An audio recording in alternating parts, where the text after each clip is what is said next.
Pleasure to welcome the great Gifford Neilson to Game Day. Welcome back. Wow, Game Day. Isn't this something? Doesn't it feel good? It does. It feels great. I mean, right now with what this program is doing nationally, not only here in the Big 12, but also nationally, and the recognition that it's getting, and just to have the thought of a packed house, everybody excited to watch football. It's going to be, it's just a great setting. So if you were a boy here, you played at Provo High School, so much has happened in your life. You just finished 11 years as a full-time General Authority 70 for the Church of Jesus Christ of Latter-day Saints. You traveled the world. What impact did that experience have on you and your family? Well, there's no question about the fact that it changes you, especially when you serve in West Africa. We served in the Pacific area, so it was amazing to just see how the gospel brings light, joy, and happiness to the people that we had a chance to be around. And you come back different. And I have come back different because of what we have. I mean, look at this. Yeah. Yeah, and the changes, like, so when you played, well, in my first year here, before the stadium was expanded, it was just the two sides. Yeah. And then because of the way you guys were playing, they were putting temporaries in the end zone. It started to grow. Really on the shoulders of your teams, it was like, hey, is there a need to expand this thing? It was called Cougar Stadium back then. Now our coach, Lavelle Edwards, has his name on it.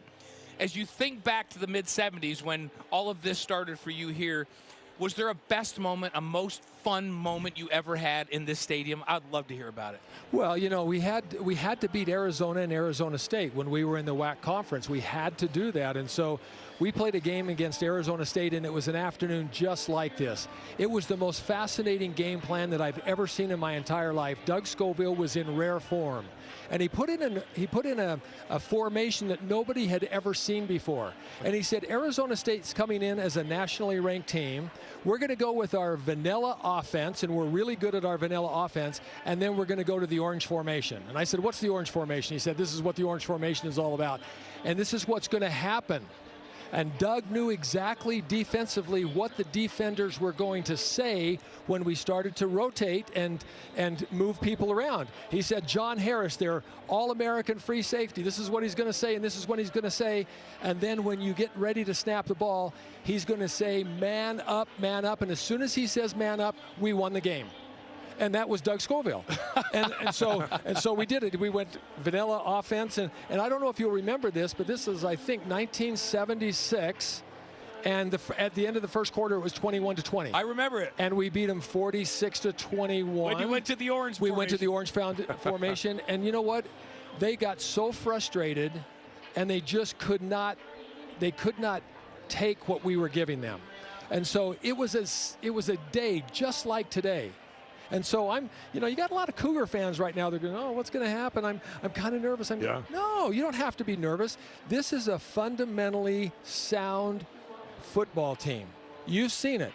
For the first time, maybe since Bilo played? Then you can play man coverage in the defensive secondary, and you can go after the quarterback, and you can do different combinations to go after the quarterback.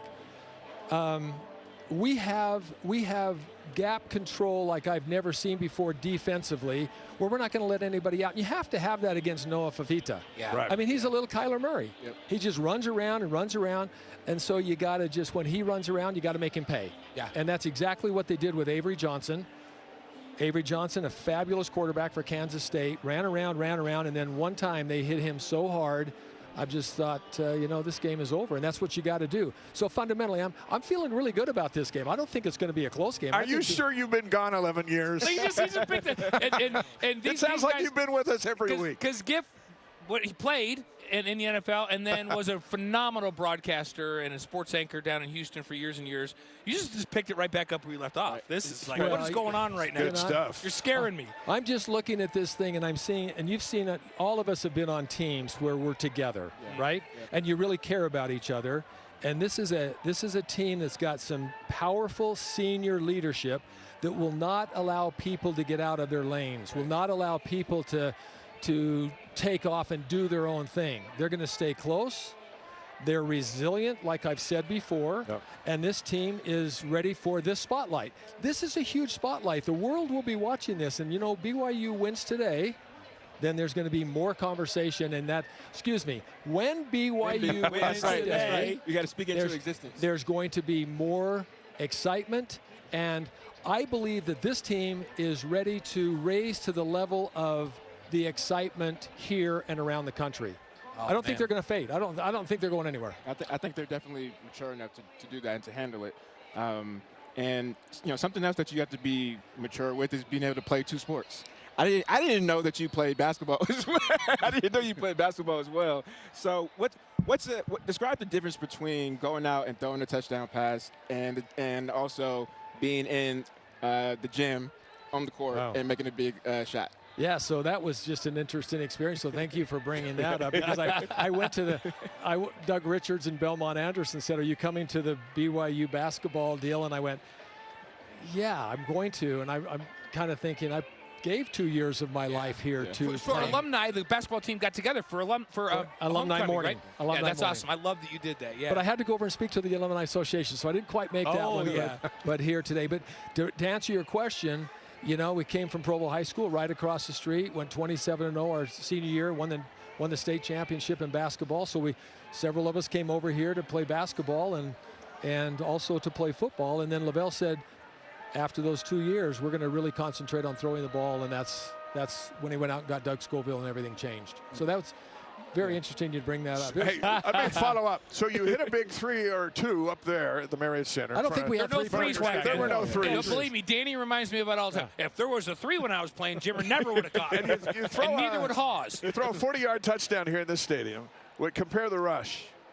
Oh, if you're out here and you're playing against Arizona State and you have to win and you're in the orange formation and Chronister comes across the middle and gorgeous George Harris goes on a post and he's wide open and you throw it and the whole place just goes crazy.